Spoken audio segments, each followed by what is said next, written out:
So I'm Marion Hazel Andrews-Holmes. People in academia know me by my first name. People in my personal life know me by my middle name.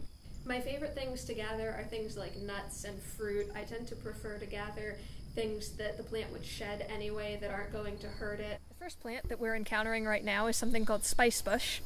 It turns beautiful yellow in the fall, and it's called spicebush because it has aromatic compounds in it.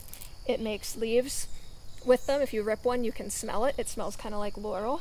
If you were to go back in time a few weeks ago, this would be covered with little round red fruit that make a great seasoning.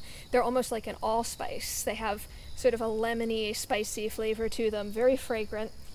They're really delicious to grind up and use as a condiment the same way you would a peppercorn or an allspice berry. Like you can put them in with vegetables or crust like a meat or a seitan with them. Here we have a hickory tree. Hickory nuts are really delicious and also really important ecologically. They're rich in proteins and lipids and other healthy compounds. Come about September, late August, you get piles and piles of these little green hickory nuts. The nut itself is enclosed in an outer husk that has 4 parts. Peel the husk off, crack the nutshell, and you're in business.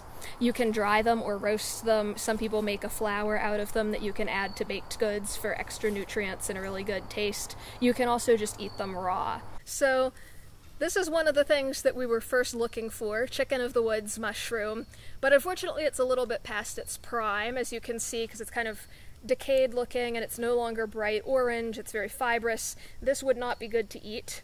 But if we went back a few weeks ago, this would be very fleshy, very fragrant. It has a really nice, sweet, kind of apricot-y scent to it, and it would be bright orange. When you find these in the forest, they almost glow. The name chicken of the woods is pretty descriptive. They're a lot like chicken, kind of fibrous, kind of fleshy. Some people use them as a chicken substitute in recipes.